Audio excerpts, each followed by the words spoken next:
Hey guys, welcome to Endo Warriors. I'm your host, Callie Greenberg, and this is where we have unfiltered conversations about endometriosis, women's health, and what it's actually like living with a chronic illness.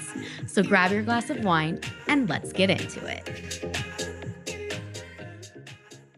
Everyone, welcome back to another episode of Endo Warriors. I have Endo community royalty on the show today. No joke. Okay. I want to welcome Nicole Notar. I'm saying your name right. The last name, right? Notar, like there's no tar on the road. Perfect. Okay. She is a fellow Endo warrior and founder of the nonprofit organization Endo Excision For All. I am so grateful you are here and so excited to dig into your story and the work that you do with your organization because it feels such a massive gap in the endometriosis space.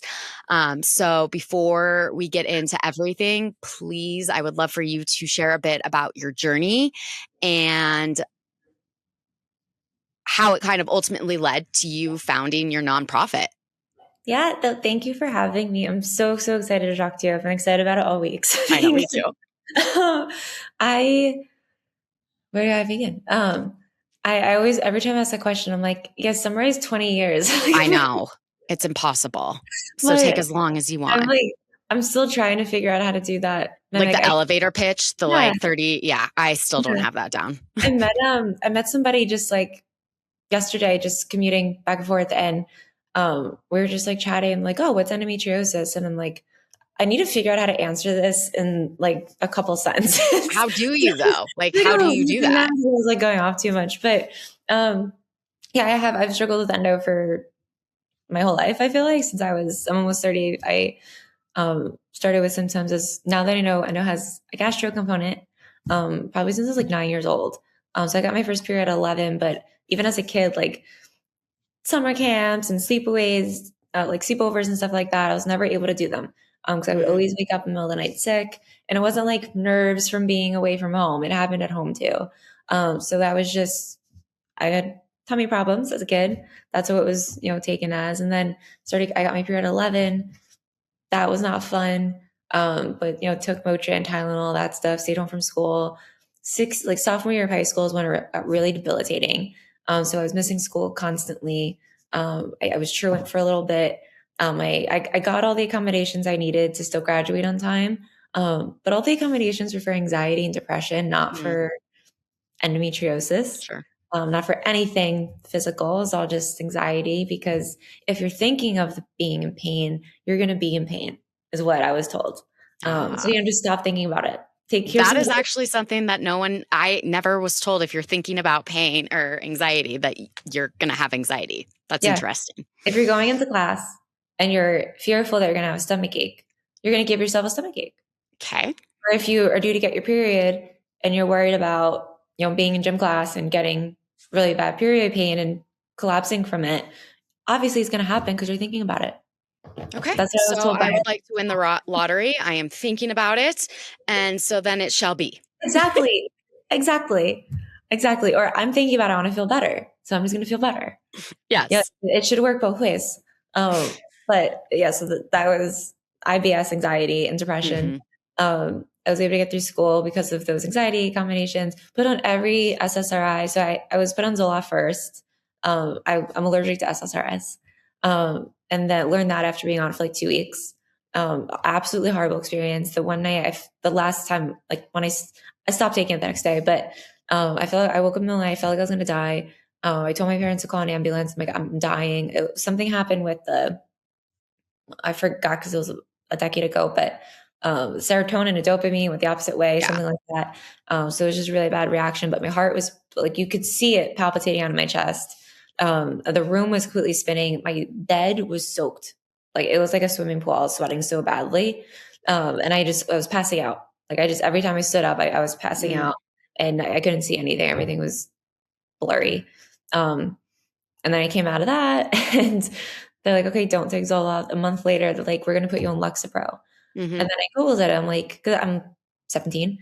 I'm like, this is also an SSRI, it seems. And they're like, yeah, but it's different. You're not going to have the same problem. within 3 days of taking it, I started having the same symptoms that were like leading up to that really bad episode on the Zoloft. So I stopped. And I told the doctor why, and they're like, okay, you probably have an SSRI allergy. I'm like, we didn't figure that out on round one. Like, Yeah. Like, we didn't. we'll just try it again. See if it happens again. Yeah, that's whatever. And then just funny tidbit off of that. After my excision surgery, what I had to go to the in-network provider to try to prove that I had to go out of network for the gap insurance. I had to pretend that I was looking for surgery to get her to say that we want to operate on you and be like, okay, so I have to go out of network and like get that proof from her to then submit the insurance company to prove that I had to go to my out of network doctor. But anyway, at the end of the appointment, she's like, we're going to write you a Zoloft prescription. Cause this all sounds really hard. And I'm like, I'm allergic. I can't, I'm allergic to, I don't want it anyway, but I'm allergic to Zoloft. Like I'm allergic to SSRIs. And she's like, okay, well, I'm just going to call it anyway, just in case you change your mind. Like, no, I'm allergic. I'm not changing my mind. Like you wouldn't say to somebody this isn't like pepperoni on pizza or pineapple. You wouldn't say to somebody who's allergic to peanut butter to say like, oh, okay, I made you a peanut butter sandwich and it's in the fridge. Like, oh no, I'm allergic. And I'm like, okay, I'm going to leave it there anyway in case you change your mind later on. Change your mind. No, you're going to throw it out or you're going to eat yourself. Like, it's, oh my God. You're going to change your mind. You're allergic. Am I going to die from taking it? Probably not. But I felt like I was going to die. You could. Who knows? Who knows? So then I got sidetracked there. So that was high school. I graduated. I tried a couple other like nerve medications and all these things. They just didn't work for me. The one medication, it was a nerve blocker. I was like a zombie. Like I don't even remember that. Like my mom was like, she took me, like had me taken off. She's like, she was just like, I was just numb. There's another one that I kept getting like really bad blurry vision. I remember being in the shower one night, and this was another nerve blocker. I was on it for like a month. But I was having these like random episodes of like my vision getting really blurry. And they're like, oh, maybe you just need glasses because, reading, you're in school, computers. And I'm like, no, this started when I started taking this nerve blocker. Like, I feel like there's a correlation here. They're like, no, I'll go to the eye doctor, whatever. Totally fine. Don't need glasses. Again, this is 10 years ago, but didn't need glasses at the time. And then I kept getting worse and worse. I was in the shower and everything just like, I couldn't even see like a shampoo bottle. And I was like screaming and somehow got out of the shower. And that's so scary. And then it came, like my vision came back, but I stopped immediately. So then I was like, I'm done with these medications. I was too scared to even try birth control. Oh yeah, I would be too. I'm not anti-birth control by any means. I think it can do a lot of wonders for a lot of women, but for the endometriosis symptoms, and like the only thing this could do is mask my symptoms. Like there is a root issue here, and 10 years ago knew as a patient that birth control isn't going to fix anything. It's just going to mask it. It doesn't get rid of the endo. It just helps manage the symptoms sometimes. And I was like, I want to get down to this. Like I want to get down to the main issue. So I didn't take any birth control. So then fast forward, I went on when I was starting college, I went it's called Hyoscine. It's antispasmodic. So that really helped with my gastro symptoms. Like if I didn't take that, or if I took that in the morning, like got up in the morning, 8:00, took that, I could eat. I had to wait like a half hour, but if I ate something at 8:30, then I wouldn't get sick, depending on what I ate. Let's say like toast or something. Like typically I would eat, even if it's like a cracker, and I'm immediately running to the bathroom. With the Hyoscine, I wasn't doing that. I was able to keep food. So that was beneficial. So that got me through like 4 years of college. And then 2 years after that, then my periods were just like, they were horrible all along.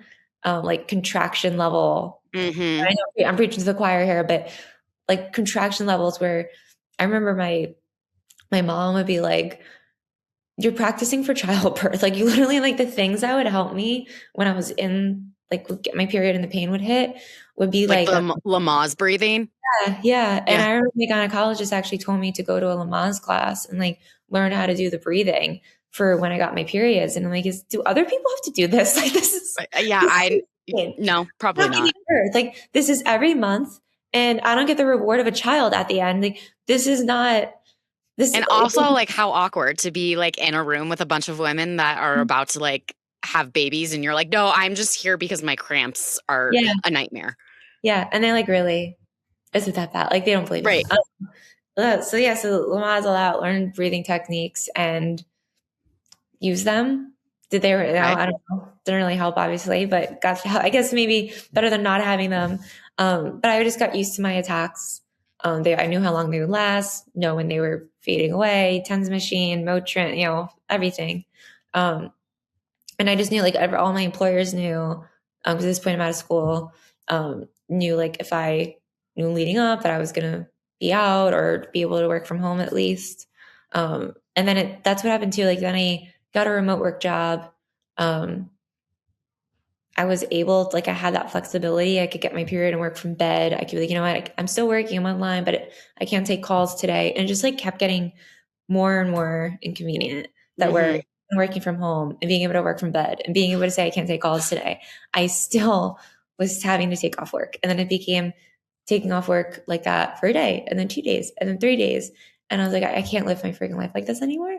So I tapped out. I'm like, I'm going to get surgery. No in-network doctor would operate on me. Blessing in disguise, because they would have done an ablation. I didn't know better at the time. I live in New Jersey, so at least I have access to doctors in New York. So when I Googled endometriosis specialist, doctor out of network excision specialists came up. So I was able to book with them. I didn't know the difference between ablation and excision at all whatsoever. No idea. Just got lucky that when I Googled endo specialist and the ones I clicked on were real endo specialists. So I went, I got surgery, drained my 401k to get it. I'm like, I have the rest of my life to build this up. Wow. At least I could do that. Yeah. And then that's after surgery. And I had a fantastic recovery. I had a great experience. I was booked for it was a Friday, in and out same day. I was supposed to be home by like, that's why I was nervous for surgery. So the whole night before, I'm like, this time tomorrow, I'm going to be home. This time tomorrow, I'm going to be home. Like, that was my thing. Like, okay, a night out, like checking into the hospital. I'm like, I'll be home in 9 hours. Like this is totally. Go back to like what you were taught. Like if I think I'm going to be home by tomorrow at this time, I will be home tomorrow at this time. Yeah. And to prove them wrong, I was not home at 5:00. I was just waking up from recovery at 5:00. The time I was supposed to be home at is when I was waking up from recovery. So, or in recovery. It ended up being a almost 7-hour surgery. They removed 73 lesions from my colon. It was inside the colon, rectum, bladder, appendix. So they just took that out. In and out. It was bilateral. So it was in and out of both ovaries, in and out of both fallopian tubes, around totally encompassing the uterus. Yeah, it was a lot. Holy shit. And then the endometrioma I had on my right side was larger than my uterus, which that really, I mean, they had told me that before going into surgery, like in my pre-op when I had my ultrasound. Yeah. But previously, like right before that, I was in the emergency room and they did an internal and which hurts so freaking bad. It does. Barely it's so do it bad. anyways. Like I don't even know how the MRI I trust obviously, but the internal ultrasounds I've ever gotten, I don't know how accurate they Oh even my are. God.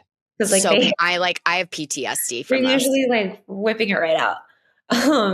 But what they told me that like the emergency room, like you have cyclical cysts, they come and go each month. Like that's probably causing you pain. Totally normal. Most women get them. It was a freaking endometrioma and it was larger than my uterus. Why did the emergency room not tell me that? Why did I have to go to endo specialist out of network to learn that? So that's so many words. So had surgery. I ended up being to the whole point of being home same day by 5:00. Because they had to go deep into my colon, I was high risk for perforation, bowel perforation. I ended up in the hospital for 3 nights and then they wanted to get me out of the hospital, but I had to stay in Manhattan in a hotel because for where I live in Jersey, it's not exactly super close. So he was like, if you're about perforate, I want you to be able to get here in like 10 minutes. So I had to stay in a hotel near the hospital. Thank God none of that happened. I was totally fine. I had a great recovery. Whenever somebody asked me about endosurgery, I'm like, every experience is different. I'm just telling you mine. But it was a walk in the park. It sucked, don't get me wrong, but it was a walk in the park compared to a period. I would take surgery though with it. Like our pain any levels, day. We can handle it. Yeah, it's all from the Lamaze classes. There you go. If it weren't for those fucking Lamaze classes, Nicole. So yes, I had a great experience with surgery and don't get me wrong, like I am still having issues now, not perfect. I was expecting it to be perfect. Boy, was I wrong. But I nonetheless, right after that, I started volunteering. for endometriosis foundations, mostly Endo Found of America, because they're so local. But then I reached out to like Endo Found Houston, like Endometriosis Canada, and like all the people, and trying to just do whatever I kind of get involved, meet other people with endo.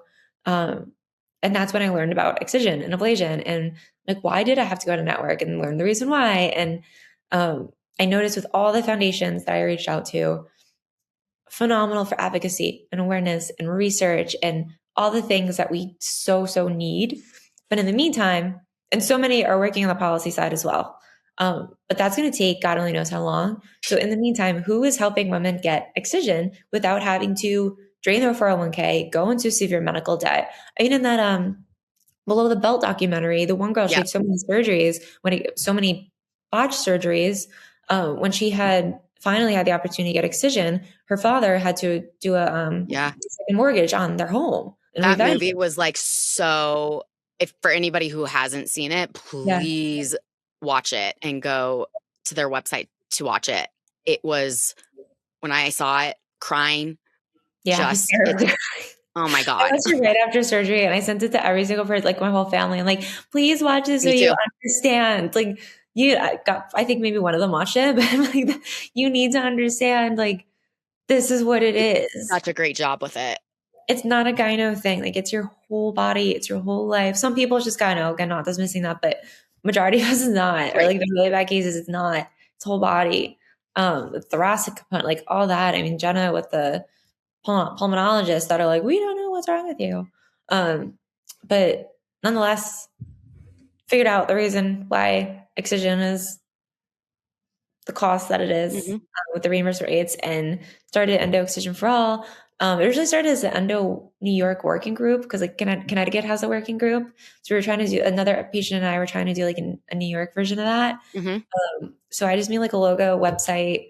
The other patient wanted to kind of take it another direction. So I was like, okay, I really want to do this. So like you do that, I do this, and then we still like help each other out, but just from a different lens. So then made the website, figured out like made the social media, try to get out like, this is why excision is like so expensive. It's the reimbursement rates. We need a separate code. Ablation needs to be outdated. It's around $70-$100 or something for like to use that code. Like if my surgery was almost 7 hours, those doctors couldn't make $100 off of it. Are you kidding me? No. Like, it makes sense why they had to charge me what they charged me. But it's just so impossible to access that.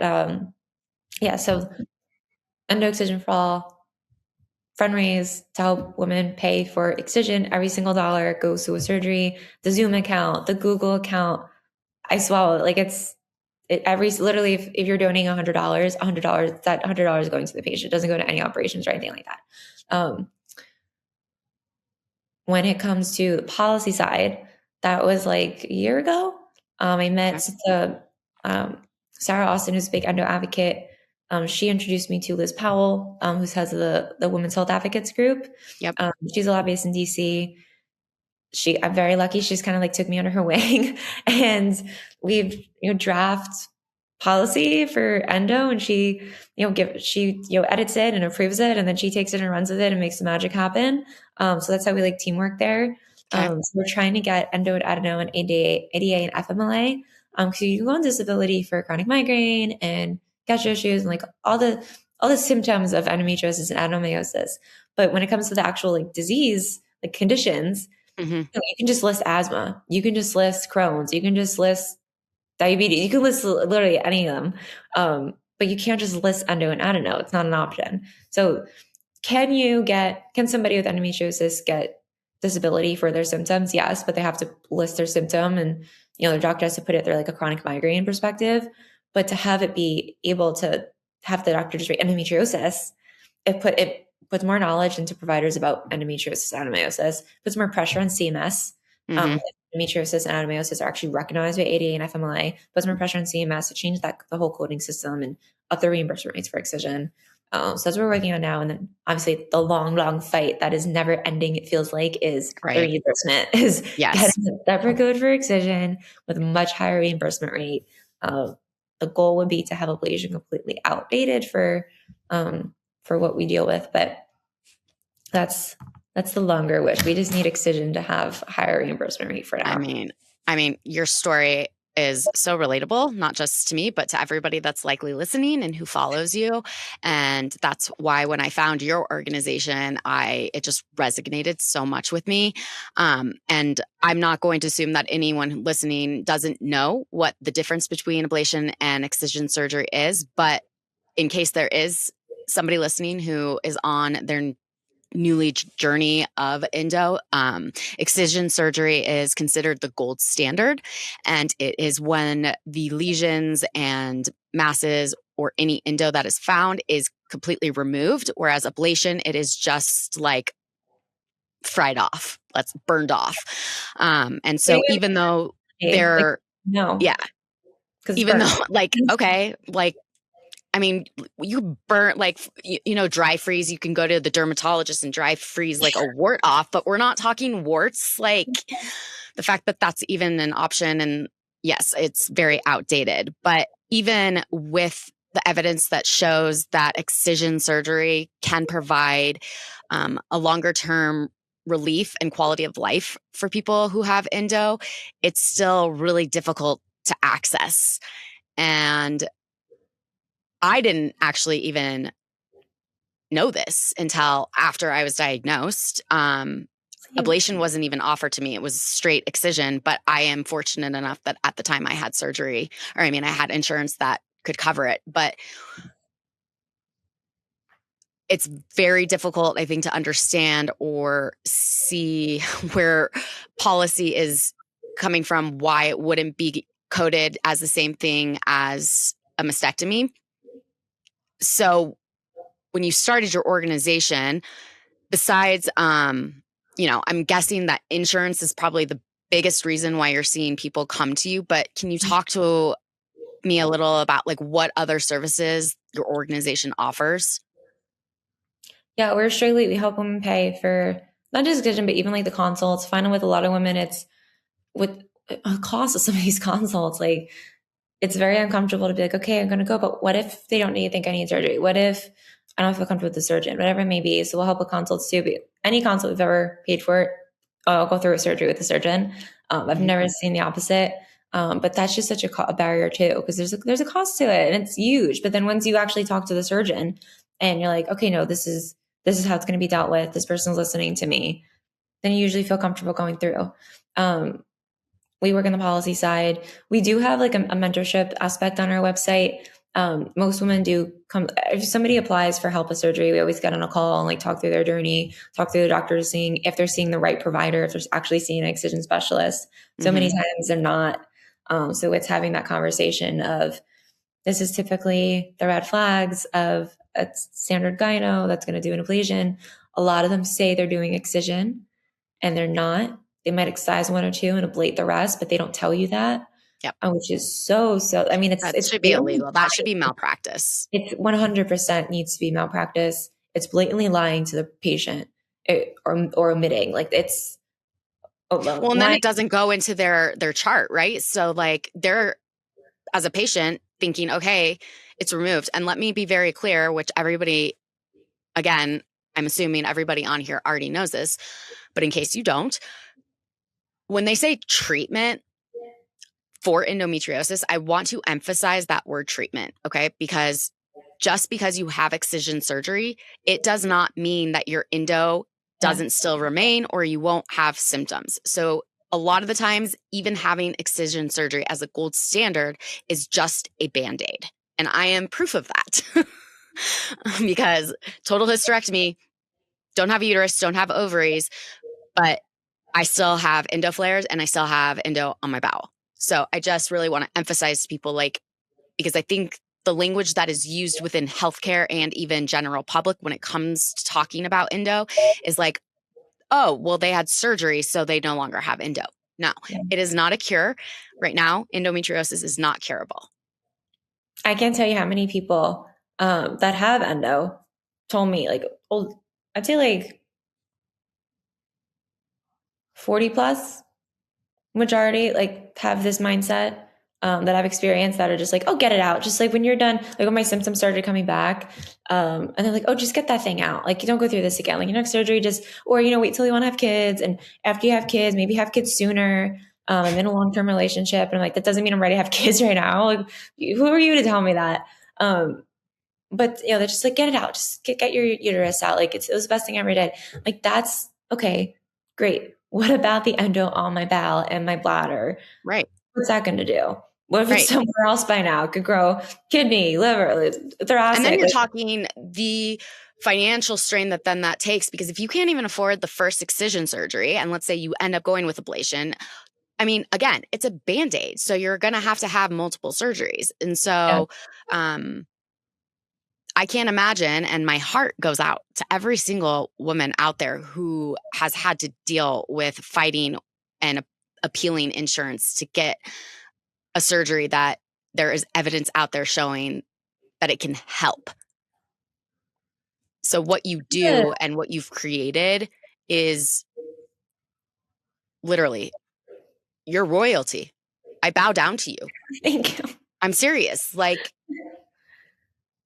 it's just to know that someone and an organization is out there like you is so great to just put it out there in the public. And so one of my questions is, what is the application process if somebody listening is like, I want to apply because my insurance doesn't cover it?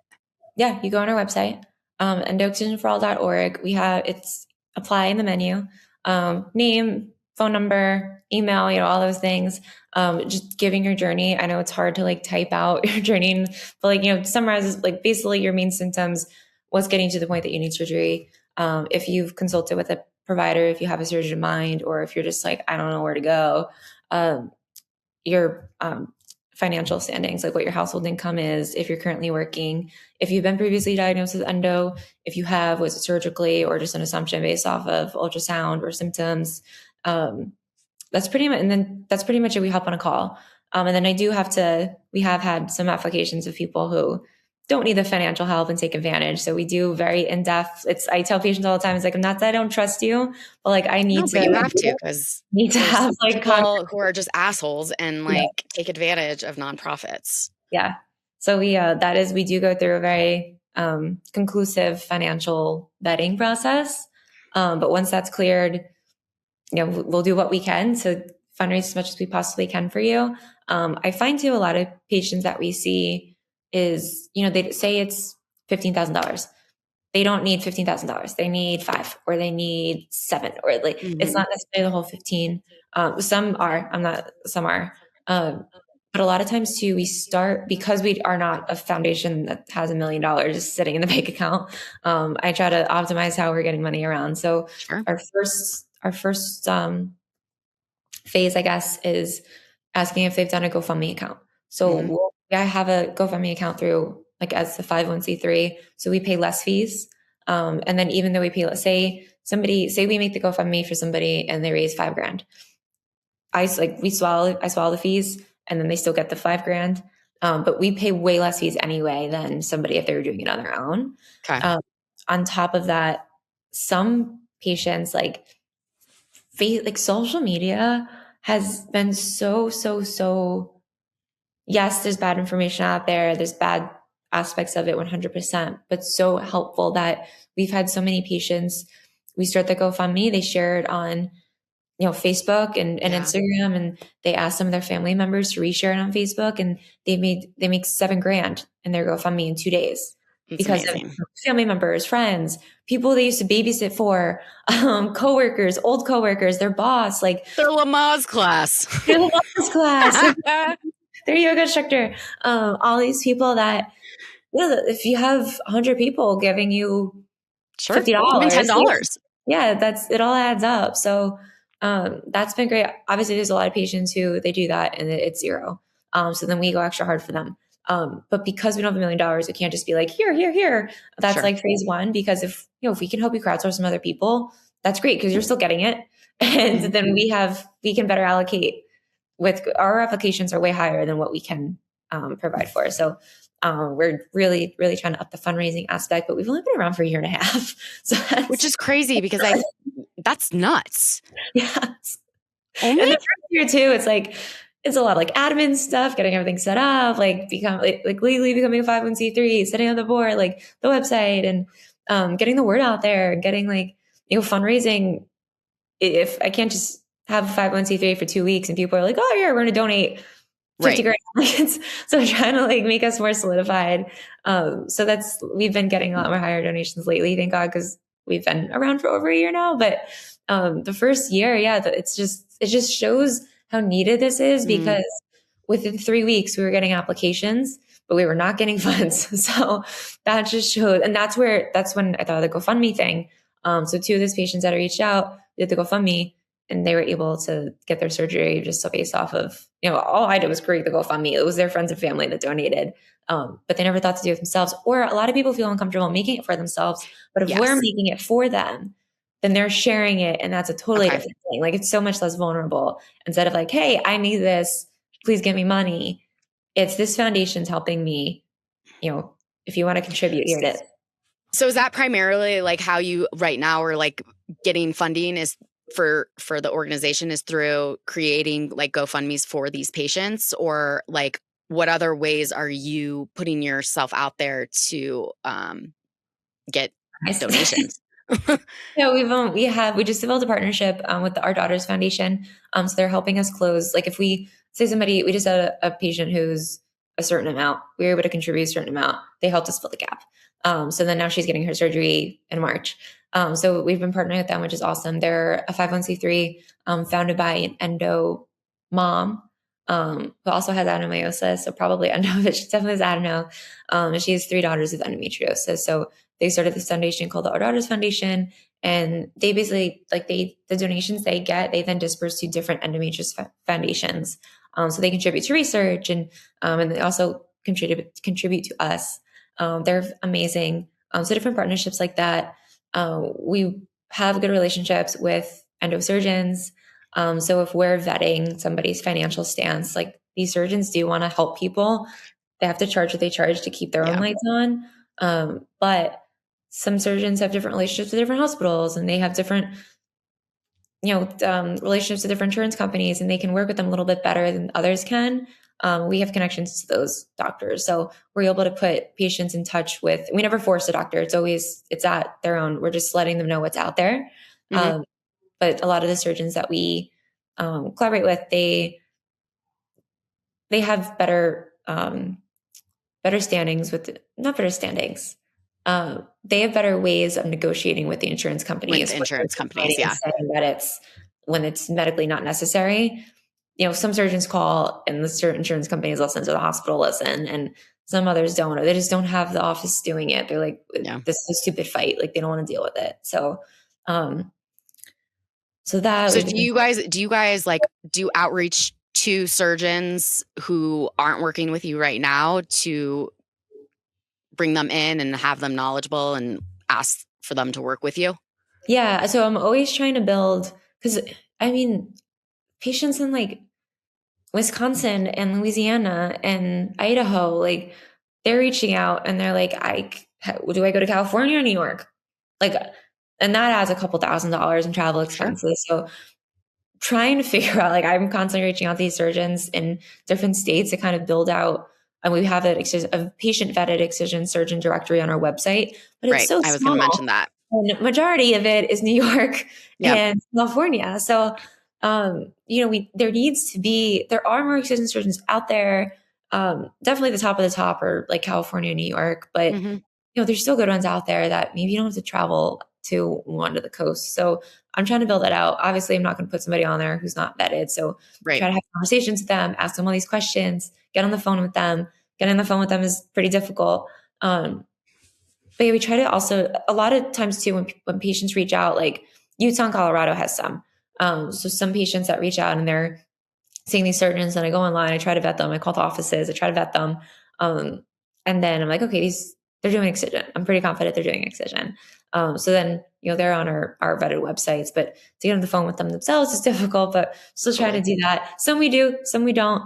Another way too is another fundraising thing, and also just to help develop relationships with these surgeons, is virtual webinars. So like last March for Endo Awareness Month, we did an excision surgeon series. So each week we had a different excision surgeon, basically just talk about excision overall, obviously, but the different options like hormonal birth control and Lupron or Alyssa, and breaking those down and knowing the red flags of like, if you're 18 and being prescribed Lupron. Oh God, it was the worst. If To anyone follow. left, oh my God, I hate Lupron so much. I hate it. I wish that it wasn't even on the market anymore. It shouldn't be. It's an awful drug. Yeah, I haven't been on it, but actually the doctor that gave me the Zoloft, just in case I changed my mind, she wanted to put me on Lupron. But that's the other thing. So like that appointment that I had, it was post surgery, but I'm sitting there and I'm like, if I was, because she also gave me a horror story about surgery where she did an endo surgery once, and she pulled the lesion out of the belly button. Like when she pulled the camera out, there was a lesion hanging. And now every month that girl gets her period, she bleeds out of her belly button. Like that sounds like something you effed up. And also, why are you telling a patient this? Because she's trying to deter me away from wanting to get surgery. Because she didn't know. I didn't tell her I already had surgery. I was just trying to feel out, like, because so for me, that comes down to the surgeon having a high ego and not willing to put their ego aside to say, I'm not comfortable doing this, but I am going to send you to a specialist that is. And instead, I am God and not putting my patient first. Yeah, I say this all the time. So you go to a gynecologist. Now, sometimes they do like a breast exam. Yeah. They feel a lump. Where do they send you? A breast specialist. Right. They think you have endometriosis. What do? Send you to the gastro. Or they put, yeah, they should send you to a little Moz specialist. Yeah, they should be sending you to a specialist, but they're not. But if you have a lump on your breast, they send you to a breast specialist. Why can't you just admit endometriosis? So this is where like the whole aspect of endo being recognized as the gyne disease is so damaging, because then these gynecologists, because endo is treated as a gyne disease, for them to say they don't know it, it shows they don't know what they're talking about, and they're not as good as a gynecologist as they want people to think. But it's a full body disease. You don't need to know it. You can be a fantastic gynecologist. Fantastic. You can be the number one in obstetrics, number one in gynecology. But if you don't know about endometriosis, that's okay. It's a full body disease. Stick to your area. Stick to the So I was talking to Dr. Hott, who was speaking at the Endo Summit on Sunday about her book. And we had the longest conversation. And I don't want to like say too much because she's going to come on. But one of the things that she said is it's also like, I asked her how long she in med school, when she was doing her rounds or residency or whatever, how long they actually in med school studied or were taught about endometriosis. And she said that it was like not even 2 weeks. Yeah.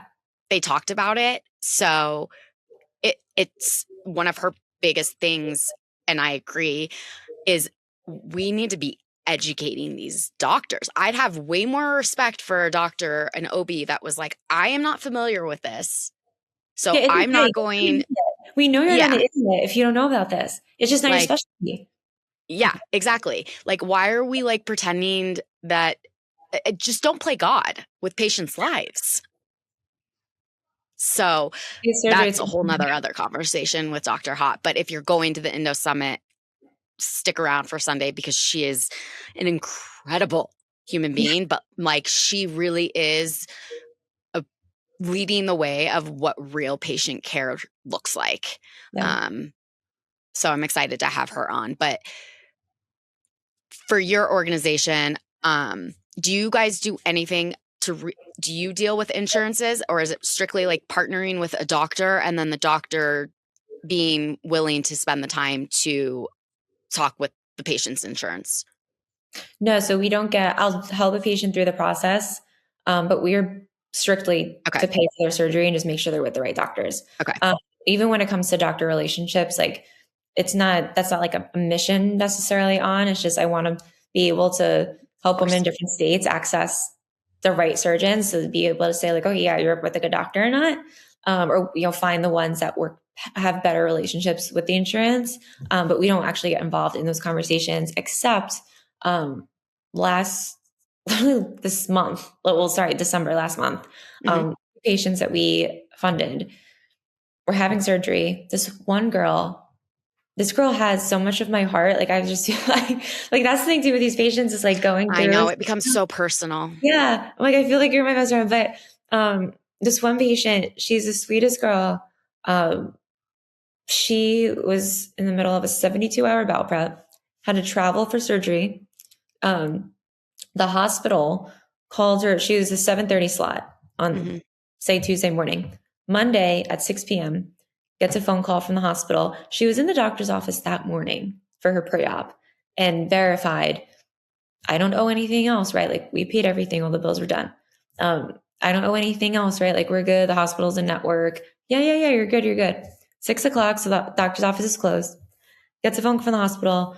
For your surgery tomorrow, you have to pay you're not in network anymore. You're out of network. So you have to pay $99,000. But if you do self-pay right now, it'll be $22,000. So that we're giving you a significant discount. But if you don't pay that tonight, we're canceling your surgery for tomorrow. So she calls me hysterical crying. We get on the phone, like we're on like, the merge call thing. Yep. These surgeons obviously, like, these doctors' offices have like if you stay on the line and hit 0 and whatever, you can get to the emergency line and then they get beeped and you can get somebody on the line. This specific doctor's office, it was so difficult. But I'm trying to like talk to them now. I'm like, this needs to be simpler. But eventually got somebody, we didn't get the actual surgeon, but we got somebody from the office to call back. They had to do an emergency pre-authorization. She ended up having surgery the next day. She got pushed to 2:45. Yeah. Because they had to deal with the emergency pre-authorization in the morning. But this girl, 72-hour bowel prep, traveled for surgery out of state, went to bed the night before, not knowing if she was getting surgery the next day. And she still showed up. She had to show up at the hospital as if she was like, they told her, like, show up as if you're getting a 7:30, but you'll probably get pushed to 2:45. So 2:45, she showed up for 7:30 surgery. You have to get there at like 5:15 in the morning. Showed up after the process. They told her they had to push her out because the pre-authorization.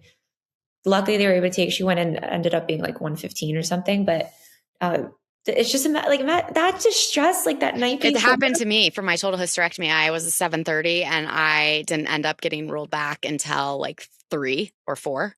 Was it because of insurance? No, it wasn't because of insurance, but we got bumped because of other more important surgeries that were coming in. And so they literally told me, oh God, I was already in there for like 3.5 hours, and they come in and they give me the option. They're like, well, you can wait or we can reschedule you. And I was like, do you know what this does? Like, I've been mentally preparing to like have my womanly parts taken out. And now you're telling me that not only am I being bumped, but now I might have to wait for another day. It's cruel and just awful to treat patients that way. So this is a little inside tip from a healthcare insider. For all of you listening, make sure that when you are scheduling your surgery, and regardless of whether or not your insurance covers it, make sure that the anesthesiologist is also covered. Yes. Because they are two different codes and 2 different billing. Yeah, and I learned that afterwards too when the bill came in, and I was like, I just paid $2,000. Why am I getting a bill? Patients, if they don't ask, it's not free information that the doctor is going to tell you. So you, in your head as a patient, are thinking, okay, I just am worrying whether or not my doctor is in network. Well, guess what? You have to worry about your anesthesiologist. Otherwise, when you get that bill, you're going to have a fat bill and you're not going to have any idea that it was coming. So I always tell anybody who ever asks, like for a doctor referral for whatever, I'm in spine. I always tell them, as a patient, you have a right to ask who your anesthesiologist will be and the name of their practice so that you can call your insurance and check to see if they are in network. And if they aren't, you have a right to ask for an in-network anesthesiologist. And that, to add to that, typically if the hospital, like even if the surgeon's out of network, usually for endo they are, it's the hospital being in network. So with the hospital being in network, that should include the facility, anesthesia, whatever scopes they do, all that shit, the stay, all that. But from the providers that I spoke, like the surgeons that I've spoken to that have their relationships with the hospital, and which is why patients end up paying less if they go to these specific surgeons. That could all be fine and dandy. And they'll be like, yeah, and network. And then after, you still get the bill anyway, because they just like to screw you.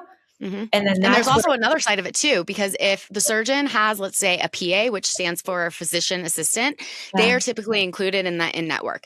If a doctor or surgeon is using an SA, which is a surgical assistant, they are billing separately from the doctor because they are not part of that surgeon's practice. They are independent. And so they are billing your insurance as well for a separate fee. I didn't know that. I didn't know the ES thing. So if anybody has any questions about that, shoot me a message. I can help you with it because that's one of my little tips and tricks since I work in an operating room.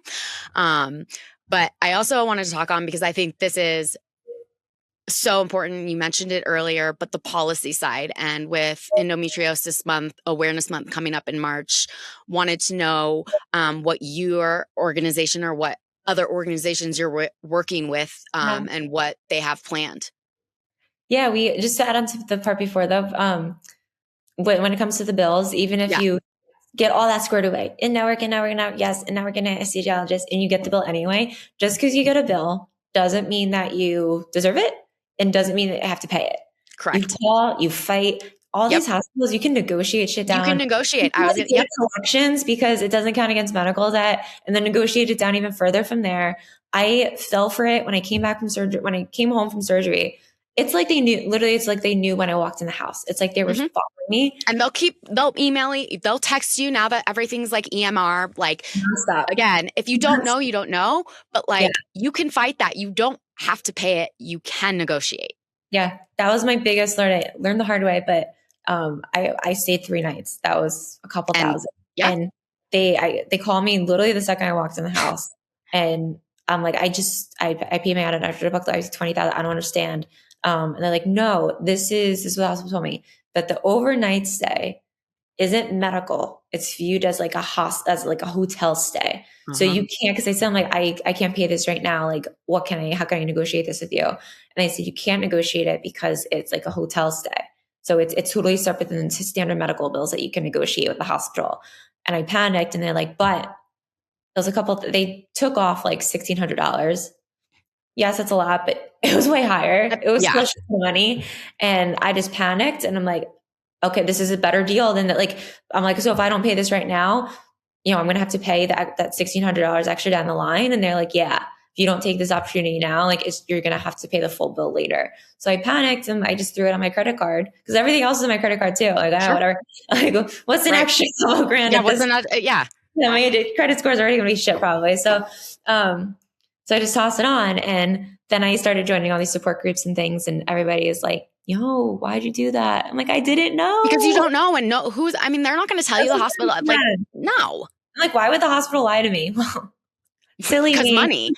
And here's another, here's another thing that you can tell patients that you see, because this is also something that people may not know. When you do stay over in the hospital and you get that bill, make sure you go through every single item, because they sneak in things. And here's another thing. I mean, if you can have somebody keep track of when a nurse comes in to feed you any medication, so that your person who is with you is keeping track, so that when you get that bill, you can compare. I can't tell you how many times people don't even look at the bill, and they are paying for stuff that was never administered to them. And like, hospitals are charging you for everything, every Tylenol, everything. So if you have to stay overnight, you can ask for a cot. They will have one come in and have that person keep track of everything that is being administered, so that when you look at your bill, it matches. Yeah. It's just a sick way that these like big freaking companies just take us for our money, because you're already in such a like frenzy. Like, you're not going to look through a detailed list, because also you're on drugs too while you're in there. So how are you to remember? So, again, these are things that patients don't know, so they're not thinking of, but it's money that is being taken out of your pocket, and you have rights as a patient. Yeah, that's a really good point. And how sad that like It is. your surgery and recovering, and you have to even think about like, okay, I have partner, family You member, shouldn't. whatever it is. Like, wait, make sure you. All right, I just got painkillers. Write that down. Write the time. I mean, it's like having a bridal shower or whatever. Have somebody there who is writing it down and who's giving it to you, because, you know, if you have to fight that and appeal it, like, you want to have the evidence, but also they're betting on that you're not going to, and that them continuing to send you a text message of what you owe or whatever is going to scare you enough that you're not going to think about it and you just want to pay it. So true.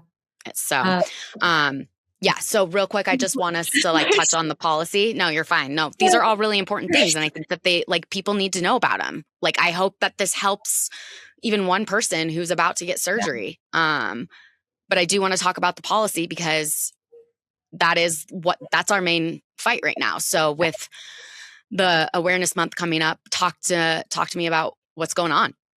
Yeah, so it's after March, but we just solidified the date. So May 21st is going to be Women's Health on Capitol Hill Day. It's the second one.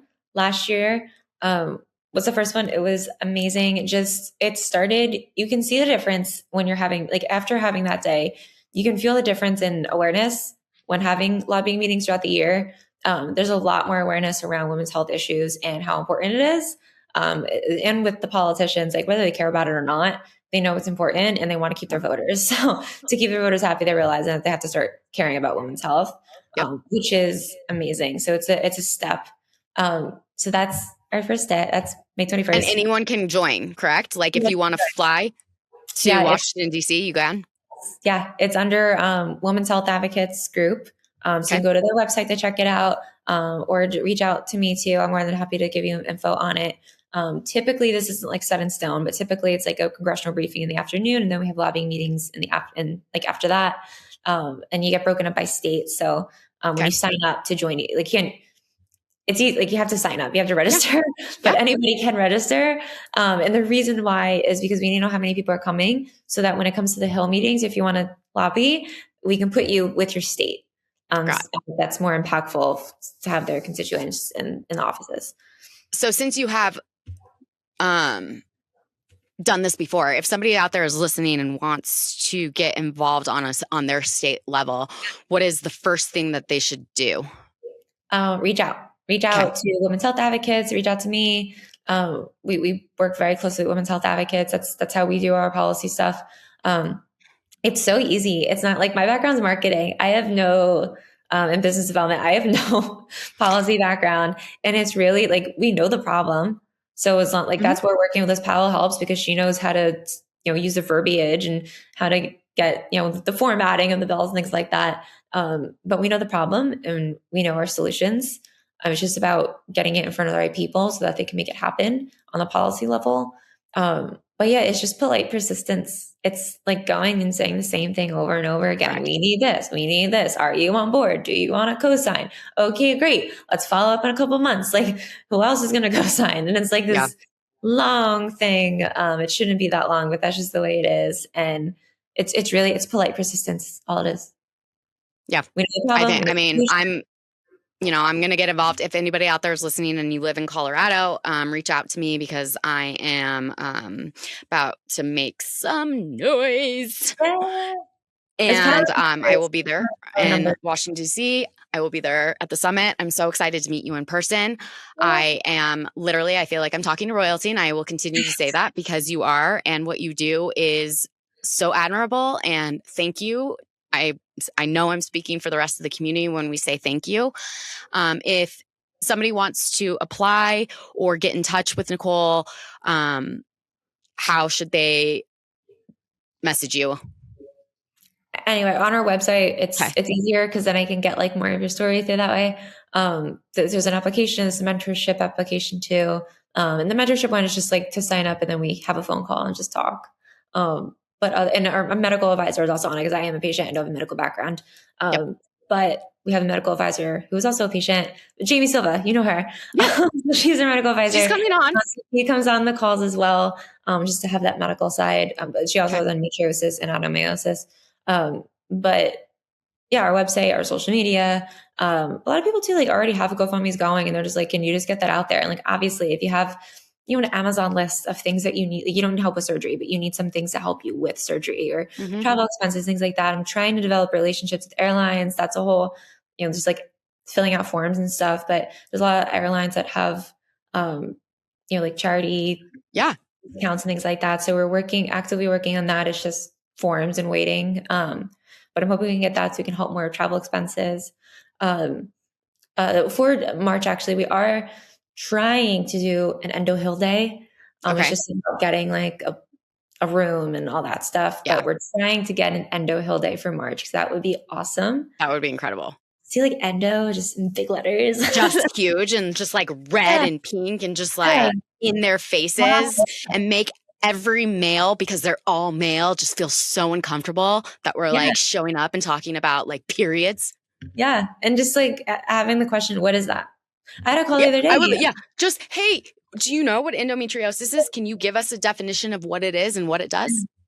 I had a call the other day and not related to this at all. It was a work meeting and we were just talking and I was talking about Endo Excision For All and she's like, oh, what's endometriosis? And I was telling her and I was like, yeah, there's also adenomyosis, which is, and I explained that. And she's like, wait, what?